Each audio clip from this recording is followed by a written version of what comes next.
आप सभी को नमस्कार दोस्तों, मैं हूं जगन्नाथ मिश्रा और हमारे यूट्यूब चैनल पे आप सभी का बहुत बहुत स्वागत है। दोस्तों, आज हमारे साथ में भारतीय जनता पार्टी से क्षेत्रीय उपाध्यक्ष अवध क्षेत्र से डॉक्टर श्वेता सिंह जी हमारे साथ जुड़ी हुई हैं, जो कि आज हम आपसे जानेंगे कि भारतीय जनता पार्टी आगामी सन 2022 विधानसभा चुनाव में किस रणनीति के साथ में क्षेत्र में जनता के बीच में उतर रही है, क्या विजन होगा, क्या मैनिफेस्टो होगा, आगामी विधानसभा चुनाव में कितने प्रत्याशियों का टिकट कट सकता है, किसको मिल सकता है, तमाम सारे विषय पे, महिलाओं को कितना टिकट मिल सकता है, इन सब विषय पे चर्चा करने के लिए हमने समय मांगा और डॉक्टर श्वेता सिंह जी हमारे साथ जुड़ी हुई हैं। हमारे चैनल पे आपका बहुत बहुत स्वागत है। नमस्कार जगन्नाथ जी, और इस चैनल के माध्यम से मैं आपके सभी व्यूअर्स को भी अपना नमस्कार कहती हूँ।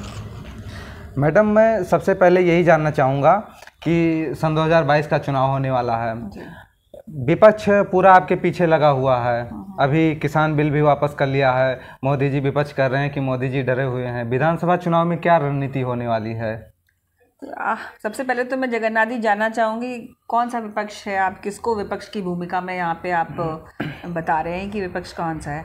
विपक्ष, यहाँ पे विपक्ष की कोई भूमिका नहीं है। सारा विपक्ष खाली एक ही चीज़ मुद्दे पे काम करता है कि जब भी कोई मोदी जी या योगी जी कोई अच्छा काम करते हैं तो वो उसके पीछे जो है पड़ जाने का ही काम करता है, और ना उसको जनहित से मतलब है, ना उनको जनता से मतलब है, ना उनको डेवलपमेंट से मतलब है। उनको खाली मोदी जी का खिलाफ बोलना है, बस यही एक मुद्दा रह गया उनके पास। आपका क्या मुद्दा रहने वाला है 22 के चुनाव में? देखिए, भारतीय जनता पार्टी की आपको मालूम है, जैसा कि हम लोग ने स्लोगन लेके चल रहे हैं, हमारी सोच, हमारी बहुत ईमानदार सोच है और हमारा जो काम होता है वो बहुत ही दमदार काम होता है। और जो भारतीय जनता पार्टी की नीति है कि सबका साथ, सबका विकास और सबका विश्वास, तो उसी आधार पे हम काम करेंगे आगे आने वाले समय में। पिछले 5 सालों से लगातार भारतीय जनता पार्टी की सरकार मोदी जी के नेतृत्व में और योगी जी के नेतृत्व में जनहित का काम कर रही है। जितनी तमाम योजनाएं चल रही हैं, वो महिलाओं को लेकर, चाहे वो बच्चियों को लेकर, किसानों को लेकर, वो ज़मीन तक उसका जो है उसको उतारा जा रहा है। और जिस तरीके से हम लोग लगातार जनता के बीच में रह के जनता के लिए काम किया है, और हम लोग को भी पूरा मालूम है कि आज जनता का पूरा सपोर्ट और भारतीय जनता पार्टी के साथ है। मैडम, मैं आपसे ये जानना चाहूँगा कि जनता के बीच में ऐसी बातें चल रही हैं कि आप टिकट मांग रही हैं या आप भी चुनाव लड़ने की रेस में, क्या यह ऐसा कुछ है? देखिए जगन्नाथ जी, ये लोकतंत्र है जी, और आपको मालूम है डेमोक्रेसी है, और हम सब लोग लगातार चूँकि राजनीतिक रूप से जुड़े हुए हैं, तो और हरैया मेरा एक तरह से मेरा मायका है, मेरा ददिहाल है मेरा हरैया, और बचपन की तमाम यादें हैं। मुझे लगता है कि हम लोग राजनीति को जो है हम लोग राजनीति की तरह जोड़ते हैं, इसको एक सामाजिक तरीके से भी जोड़ना चाहिए। अगर सामाजिक रूप से हम यहाँ रह के काम कर रहे हैं तो लोग अपनी आकलन लगाते हैं, बाकी जिस तरीके का भी नेतृत्व जो डिसाइड करें।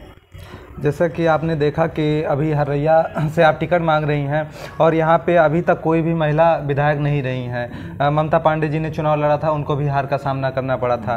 बीजेपी में अभी लगभग यहाँ से किसी को टिकट नहीं मिला है महिला में। आपको ऐसा लग रहा है कि आपको टिकट मिल सकता है और आप चुनाव जीत सकती हैं? देखिए, आने वाला समय जो है महिलाओं का है। आपको मालूम है भारतीय जनता पार्टी की जितनी भी तमाम योजनाएं चली हैं, चाहे वो उज्ज्वला योजना लीजिए, सौभाग्य योजना लीजिए, और जितनी भी है राशन कार्ड लीजिए, जितनी भी योजनाएं चल रही हो महिलाओं को फोकस करके ही चल रही हो। महिलाओं के सशक्तिकरण पे लगातार भारतीय जनता पार्टी काम कर रही है। कितनी महिलाओं को टिकट मिलेगा नहीं मिलेगा इसका फैसला तो नेतृत्व ही करेगा, और मुझे आप अगर और सारी पार्टियों के साथ कंपेयर करेंगे तो मुझे लगता है सबसे ज़्यादा जो महिला विधायक है और महिला मंत्री हैं वो भारतीय जनता पार्टी की सरकार में ही बनी है। तो आज कोई भी पार्टी किसी तरीके का महिलाओं का मुद्दा उठाए, भाजपा इस पर लगातार काम कर रही है। प्रियंका गांधी ने तो अभी स्लोगन दिया कि लड़की हूँ लड़ सकती हूँ। वो कह रहे हैं कि हमारी पार्टी में महिलाओं को ज़्यादा से ज़्यादा सम्मान मिलेगा, 40% आरक्षण देने की बात कर रही हैं। वो आरोप भी लगा रही हैं कि भाजपा में महिलाओं का शोषण होता है। देखिए, बहुत अच्छी बात है। मैं सोचती हूँ कि प्रियंका गांधी जी का मैं इस बात का बहुत बहुत स्वागत करती हूँ कि चलिए इतने समय के बाद उन्होंने महिलाओं के बारे में सोचा, और मुझे लगता है कि सबसे पहले ये जो सारे मुद्दे की लड़ाई है वो जो बोल रही हैं पब्लिक के बीच में, वो सबसे पहले तो उन्हें अपने घर में देखना पड़ेगा। आज तक उन्हें राष्ट्रीय अध्यक्ष क्यों नहीं बनाया गया? क्यों आज ये राष्ट्रीय अध्यक्ष की कुर्सी लगातार या तो माँ के पास या बेटे के पास है? मुझे लगता है सबसे पहले तो ये लड़ाई उनको घर में अपने लड़नी चाहिए, और अपने अधिकारों की बात, अपने अधिकार अपने घर से लेके आने चाहिए। और जहाँ तक भाजपा की बात है, मुझे लगता है आप भारतीय जनता पार्टी, जैसा कि मैंने बताया, कि लगातार महिलाओं के और महिलाओं सशक्तिकरण की ही बात कर रही है। आज उनको ये क्या किया अभी तक बीजेपी ने, क्या किया महिलाओं के लिए? नहीं, आपको मैंने बताया कि आप जितनी भी योजनाएं अगर चल रही हैं तो आप देखिए, अगर उसमें कोई भी अगर प्रमुख रूप से सामने है जिसके नाम है तो महिलाओं के नाम है। आज राशन कार्ड, आज तक कभी राशन कार्ड पे आप बताइए कि महिलाओं का कभी नाम आया? आज मुख्यतः राशन कार्ड पे सबसे पहले आपकी जो घर की महिला है मुख्य उसका नाम आएगा, बाकी परिवार का नाम नीचे आएगा। उज्ज्वला योजना अगर आ रही है तो आप देखिए लगातार उसके लिए उज्ज्वला योजना जो है महिलाओं के नाम पे आ रही है। आज प्रॉपर्टी में महिलाओं को पूरा हिस्सा मिल रहा है। तो ये लगातार ये एक सशक्तिकरण, उनकी एजुकेशन के लिए काम किया जा रहा है, उनकी सुरक्षा के लिए माननीय योगी जी ने मिशन शक्ति जैसा लॉन्च किया हुआ है, उनकी सुरक्षा। आज आप प्रदेश में देखिए, पिछली सरकारों से आप कंपेयर करिए और आज के ज़माने, आज के टाइम में कंपेयर करिए, हमारी बच्चियां अगर दिन ढलने के बाद भी आराम से और एक अपने आप को सुरक्षित महसूस करते हुए अपना कार्य कर रही हैं, और कोई ईश्वर की कृपा से हम सब लोग सुरक्षित और एकदम अच्छे हाथों में। आपने कहा कि सब कुछ ठीक ठाक से चल रहा है, लेकिन उत्तर प्रदेश की जनता ने हाथरस जैसे, उन्नाव रेप कांड जैसे घटना को भी देखा है। नहीं, आप उन्नाव और हाथरस जैसी घटनाओं की अगर बात करेंगे तो आपने उस पर सरकार का रवैया भी देखा है कि किस तरीके से प्रक्रिया हुई है और किस तरीके से जो भी दोषी हो उसको तुरंत का तुरंत उसके खिलाफ एक्शन भी हुआ है। और इन तरह की घटनाएं अगर घटी हैं तो उनको रोकने का काम किया गया है, ना कि उन घटनाओं को चेन में लाने के काम किया। पिछली सरकारों में देखिए तो मुझे लगता है कि रेप जैसा जघन्य कांड तो बहुत ही आम घटना हो चुकी थी। आज के टाइम में अगर इस तरह की कोई घटना कर रही है तो अपराधी को इस बात का डर है कि उसको तुरंत उसके खिलाफ एक्शन होगा और तुरंत का तुरंत न्याय होगा। जी मैडम, जहाँ तक मुझे जानकारी हो पा रही कि आपका ज़्यादा लगाव लखनऊ से रहा, आप बचपन से लखनऊ में रही हैं, वहाँ पे आपका पार्टी के लिए काम भी आपने बहुत ज़्यादा किया है, फिर एकाएक आपके मन में ये कैसे आया कि मुझे हरैया से चुनाव लड़ना चाहिए? नहीं, तो सर्वप्रथम जगन्नाथ जी मैं आपको बता दूं कि मेरा जन्म जरूर लखनऊ हुआ है, पर मैंने आपको बताया मेरा ददिहाल रहा है। मैं तो दादी बाबा का घर है और मान स्वर्गीय श्री विमल सिंह जी हमारे बाबा यहाँ पे रहे हैं, हमारा पूरा घर रहा है। तो मेरा बचपन पूरा यहीं बीता है, हर छुट्टियों में आना, दादी बाबा के साथ रहना और यहाँ गाँव की इस मिट्टी में रहना, ये हमारा पूरा बचपन ही यहाँ बीता है। तो जन्म तो आदमी का कहीं होता है, कर्म कहीं होता है, इस तरीके से ये प्रक्रिया है जीवन की।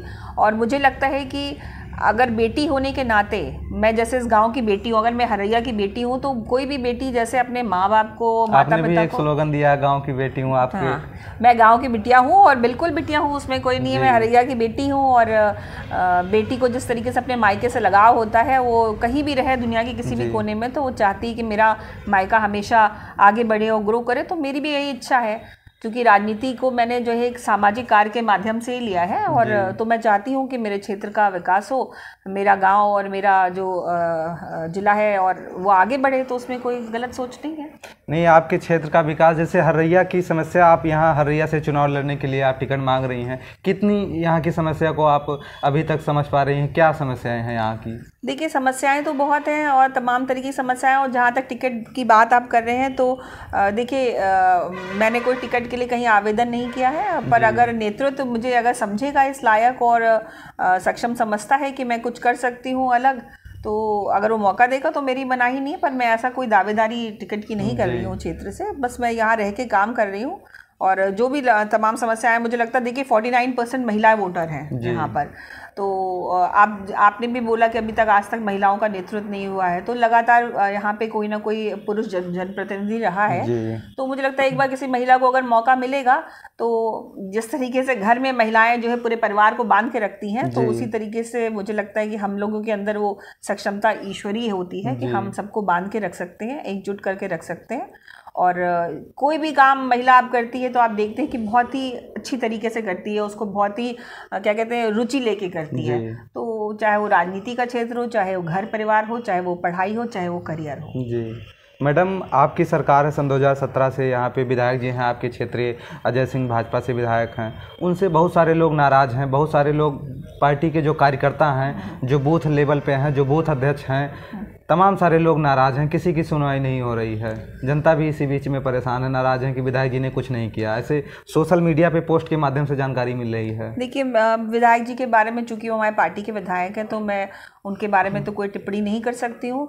और पर ठीक है, अगर आपका कोई जनप्रतिनिधि है तो मुझे लगता है सबको लेके चलना चाहिए। कहीं किसी में अगर कोई किसी तरह की परेशानी है तो उनको बैठ के बात करनी चाहिए। जी, क्योंकि मैडम अगर आप चुनाव लड़ रही हैं तो आपको भी इसका सामना करना पड़ेगा।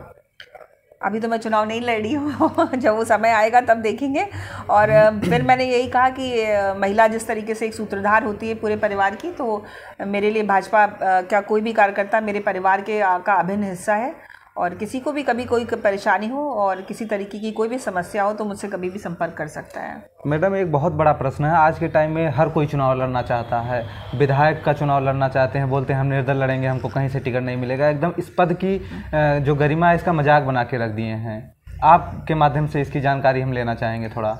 देखिए, मुझे लगता है कि जब आपको जनता किसी जनप्रतिनिधि के रोल में चूज़ करती है तो आपका जो जिम्मेदारी है वो बहुत ज़्यादा बढ़ जाती है। तो इस पद की बिल्कुल अहम गरिमा है और जो सरकार की तमाम योजनाएं आती हैं तो इसी माध्यम से नीचे जनता तक जाती हैं। तो यहाँ पे जो रहने वाला जो भी आपका प्रतिनिधि है वो बहुत रिस्पॉन्सिबल होना चाहिए, जो एक इक्वालिटी की बात हम करते हैं कि सबको बराबरी की नज़रों से देखे सबको, जिससे सबके साथ न्याय हो सके। तो ऐसे ही लोगों को चूज़ करके रखना चाहिए जो सबके साथ न्याय कर सके। सरकार की जितनी योजना चाहे केंद्र सरकार की आ रही हैं और हमारे प्रदेश सरकार की माननीय योगी जी ने तमाम ऐसी योजनाएं चला रखी हैं जो नीचे जनता तक जानी है, तो ऐसे लोगों को ही चूज़ करके यहाँ बैठाना चाहिए जो लोगों के साथ न्याय कर सके। आप हरैया से, आपको चुनाव लड़ना, हरैया के लिए आपके मन में क्या विजन है? हरैया के लिए विजन मैंने जैसे आपको बताया का क्षेत्र लगता है, जिस तरीके से मैंने आपको बताया, तो मेरा बहुत लगाव है। मैं तो इस यहाँ की हवा और यहाँ की मिट्टी को, लोग मुझसे पूछते हैं तो मुझे ये लगता है कि जैसे मैं अपने घर में बैठी हूँ, मैं कहीं भी रहूँ किसी भी क्षेत्र में, और मुझे बहुत अपार प्यार भी मिल रहा है, लोगों का, बड़ों का आशीर्वाद भी मिल रहा है, इसमें कोई दो राय नहीं है। और आगे आने वाले समय में अगर ऐसा कोई मौका लगेगा तो मुझे लगता है कि आदर्श विधानसभा के रूप में हरैया देखी जा सकती है। जैसे वादा तो बहुत सारे लोग करते हैं, बाद में फिर नहीं सुनते हैं, लोगों को नाराज होना पड़ता है। आपको ही जनता चुन ले, ऐसा मतलब कोई स्पेशल आप? नहीं, देखिए, स्पेशल का तो मैंने दो चीज़ें बताई हैं कि पहले बात तो अपनापन होना चाहिए। आप यहाँ की समस्याओं को समझते हो, यहाँ के लोगों से अगर आप अपना जो है संपर्क कर सकते हैं, रिलेट कर सकते हैं, वो सबसे इम्पॉर्टेंट चीज़ है। और उसके बाद आप क्षेत्र में अगर निकलेंगे तो तमाम तरीके की समस्याओं का सामना करना पड़ता है, तो उस तरीके जैसे जैसे भी हो गया, आप अगर हमको उस लायक समझेंगे तो आने वाले समय में आपको बदलाव दिखेगा। और जहाँ तक विश्वास की बात है, विश्वास तो आप जब मौका देंगे उसके बाद ही मालूम पड़ेगा। कोई भी जनप्रतिनिधि अपने पद पे 5 साल से ज़्यादा नहीं रह सकता। तो आपने सबको जब मौका दिया है तो एक मौका किसी महिला को भी देना चाहिए, और अपने घर की अगर बेटी हो तो ज़रूर देना चाहिए। जी, यानी आपको भरोसा है कि हम चुनाव जीत सकते हैं हरैया से? अभी तक कोई महिला विधायक, आप इतिहास रचने के लिए एकदम तैयार हैं? देखिए, अगर ये पार्टी नेतृत्व हमें इस लायक समझेगी तो ज़रूर हम सब मिलकर एक साथ इतिहास रचेंगे। जी, हरैया की जनता के लिए क्या मैसेज है आपका?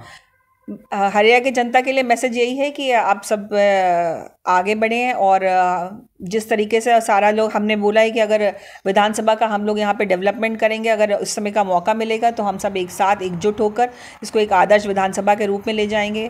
महिलाओं की जो तमाम समस्याएं हैं जो मैं रोज़ देखती हूँ, मुझे लगता है कि महिलाओं के ऊपर ज़रूर विशेष फोकस होना चाहिए। सरकार की तरफ से स्वयं सहायता समूह हैं, चाहे आशा बहुएँ हैं और आंगनबाड़ी कार्यकर्तियों के लिए बहुत सारी। अभी आपने समस्याओं का जिक्र किया, क्या समस्याएं अभी हैं? नहीं, जो प्रमुख समस्या महिलाओं के लिए मैंने बोला कि इस तरीके की जो तमाम योजनाएं आ रही, सबसे पहले तो उनको इनकी जानकारी देखिए, क्योंकि क्या होता है, गांव में महिलाओं का इतना एक्सपोजर नहीं होता है, और बहुत सारी चीज़ें हम लोग, अब सारे योजनाएं ऑनलाइन आ रही हैं, आपको ऑनलाइन अप्लाई करना है, उसकी तमाम फॉर्मेलिटीज़ होती हैं, तो उस अवेयरनेस को नीचे के लेवल तक ले जाके महिलाओं को अवेयर कराना है। जो महिलाएं इस कार्य में सक्षम हैं उनको आगे बढ़ाना है, उनको सपोर्ट करना है, जिससे वो अपने साथ 10 और 20 और महिलाओं का भला कर सके। क्योंकि अगर कोई भी योजना आती है, अगर वो नीचे तक जाके क्रियान्वयन नहीं होती है तो सरकार की जो मंशा होती है लोगों को साथ न्याय करने की, वो विफल हो जाती है। तो ऐसे लोगों को साथ लेके बढ़ाना है जो काम कर सकते हैं, जिन्हें किसी प्लेटफॉर्म की ज़रूरत है, सपोर्ट की ज़रूरत है, तो उनको सपोर्ट करके हमको आगे बढ़ाना है। देखिए, महिलाओं के साथ अगर कोई महिला सपोर्ट कर सकती है तो हम लोग, चूँकि महिला होने के नाते उनकी परेशानियों को ज़्यादा समझ सकते हैं। घर से बाहर निकल के आज के परिवेश में काम करना है आपको, तो आपको एक दूसरे का हाथ पकड़ के ही आगे बढ़ना होगा। जी दोस्तों, अभी तक आप सभी डॉक्टर श्वेता सिंह जी को सुन रहे थे, जो कि आपके माध्यम से जानकारी मिली कि वो हरैया विधानसभा से चुनाव लड़ने की भी इच्छा रखती हैं। क्या उनके मन में विजन है हरैया को लेकर, क्या महिलाओं की समस्याएं हैं, कैसे बदलना चाहिए, किस तरीके से विकास होना चाहिए क्षेत्र का, तमाम सारे मुद्दों पर हमने फोकस किया। पार्टी की क्या गतिविधि रहने वाली सन 2022 में, तमाम सारे विषयों पर आपने अच्छा जवाब सुना मैडम का, और हम आशा करेंगे कि आप सभी को जितने भी प्रत्याशी का हमने इंटरव्यू किया है आपका भी सुनिए और कंपेयर करिए कि आपके लिए बेहतर प्रत्याशी कौन हो सकता है। और आप सभी को प्रत्याशी अपना चुनने के लिए, अपना जनप्रतिनिधि चुनने के लिए बाद में आपको परेशान जिस तरीके से होना पड़ता है कि हमारे विधायक जी हमारा काम नहीं सुन रहे हैं, तो जब आप बेहतर प्रत्याशी का चयन करेंगे तो आपको इस प्रकार की समस्याओं का सामना नहीं करना पड़ेगा। तो इसलिए मैं आशा करूँगा कि आप सभी इस वीडियो को ज़्यादा से ज़्यादा संख्या में शेयर करिए ताकि श्वेता सिंह जी की आवाज़ हर्रैया विधानसभा के हर एक उस वोटर के पास में पहुंच सके और वो अपना प्रत्याशी चुनने के लिए सक्षम अच्छा महसूस कर सके कि मुझे क्या करना चाहिए। मैडम, आप हमारे साथ जुड़ी और आपने इतना अच्छे तरीके से हर्रैया के पूरे विकास को लेकर आपने सब कुछ बताया, समस्या फोकस किया आपने। आप एक जो आपने नारा दिया है कि मैं गांव की बिटिया मैं भी हूं, जिस तरीके से प्रियंका गांधी जी ने नारा दिया कि लड़की हूं लड़ सकती हूं, आपने उनके क्रॉस में ये नारा दिया कि मैं गांव की बिटिया हूं।